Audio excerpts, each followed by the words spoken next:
बच्चों, good evening. मैंने आपको इससे पहले हरिओं जी के पद कराए थे।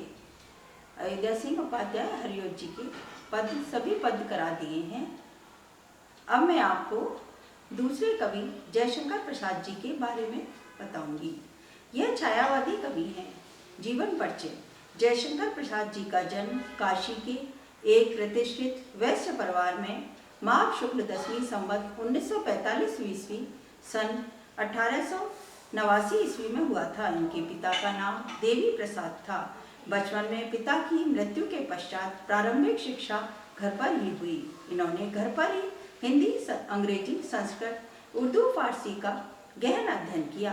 बचपन से ही काव्य के प्रति अनुराग था। साहित्यिक सेवाएं शूरी जयशंकर प्रसाद छायावाद के प्रवर्तक, उन्नायक तथा प्रतिनिधि कवि होने के साथ साथ युग प्रवर्तक, नाटककार तथा कहानीकार तथा उपन्यासकार भी थे। इनकी रचनाएं कामायनी, आंसू, लहर, झरना, कहानी, उपन्यास, निबंध, चंपू आदि। साहित्य में उनका स्थान प्रतिभाशाली कवि के रूप में ऐसा नैसर्गिक आकर्षण एवं चमत्कार है कि सहृदय पाठक उसमें रसमग्न होकर सुध बुध खो बैठता है। शीर्षक का नाम है गीत और कवि का नाम है जयशंकर प्रसाद जी। पद।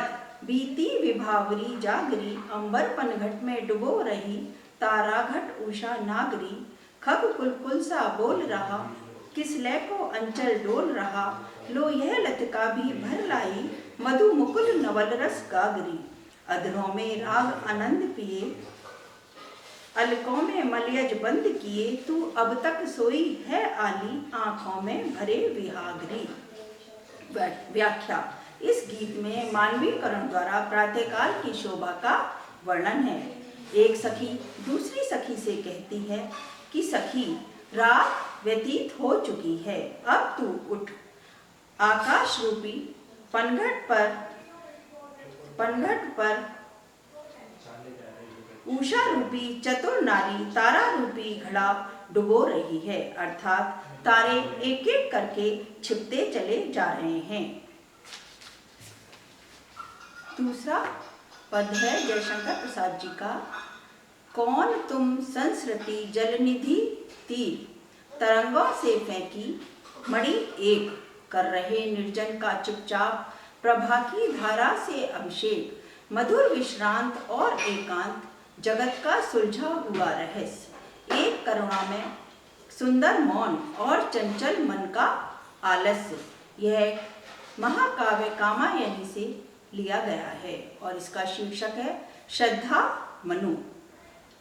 व्याख्या। प्रस्तुत पद्यांश में श्रद्धा मनु से उनका परिचय पूछ रही है कि संसार रूपी सागर के तट पर तरंगों द्वारा फेंकी गई किसी मणि के समान तो कौन हो, जो चुपचाप बैठे अपनी शोभा की किरणों से इस निर्जन प्रदेश को स्नान करा रहे हो। अर्थात जिस प्रकार लहरें समुद्र के तल से किसी मणि को उठाकर तट पर पटक देती हैं, उसी प्रकार सांसारिक आघातों से ठुकराए हुए हे भव्य पुरुष, तुम कौन हो। अतः मनु भव्य पुरुष की भांति अपनी कांति से वीराने को शोभायमान कर रहे हैं। दूसरा पद। समर्पण लो सेवा का सार, सजल संस्कृति का यह पतवार, आज से यह जीवन उत्सर्ग, इसी पद तल में विगत विकार। प्रसंग। प्रस्तुत पद्यांश श्री जयशंकर जी के कामायनी महाकाव्य से हमारी पाठ्य पुस्तक में संकलित श्रद्धा मनु शीर्षक कविता से लिया गया है। व्याख्या। श्रद्धा मानवता को सफल और समृद्ध बनाने के लिए मनु के सामने आत्मसमर्पण करती है और कहानी है कि यह मेरा आत्मसमर्पण संसार सागर में निरुद्देश भटकने वाली तुम्हारी जीवन नौका के लिए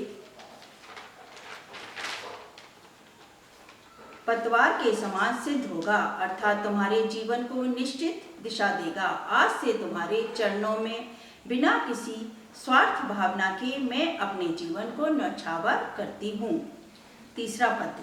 डरो मत अरे अमृत संतान, अग्रसर है मंगल में वृद्धि, पूर्ण आकर्षण जीवन केंद्र, खिंची आएगी सकल समृद्धि। व्याख्या। जयशंकर प्रसाद जी के कामायनी महाकाव्य की नायिका श्रद्धा निवृत्ति पथ पर अग्रसर मनु को प्रवृत्ति पथ पर लाने का प्रयास करती है। मनु ने संसार को निराशा से भरा और जीवन को उपायहीन मान लिया था। श्रद्धा उनमें जीवन के प्रति उत्साह भरती हुई कहती है कि तुम कभी न मरने वाले देवताओं की संतान हो, अतः भयभीत क्यों होते हो? तुम्हारे सामने मंगलों की भरपूर समृद्धि है, तुम उसे पाने की साहस तो करके देखो। चौथा पद। शक्ति के विद्युत कण जो व्यस्त विकल बिखरे हैं, हो निरूपाय समन्वय उसका करे समस्त, विजयनी मानवता हो जाए। व्याख्या। श्रद्धा मनु से कहती है कि जीवन के प्रति हताशा और निराशा को त्याग कर आपको लोक मंगल के कार्यों में लगना चाहिए। इसके लिए सबसे महत्वपूर्ण और मुख्य कार्य संसार की विभिन्न शक्तियों में पारस्परिक समन्वय स्थापित करना है।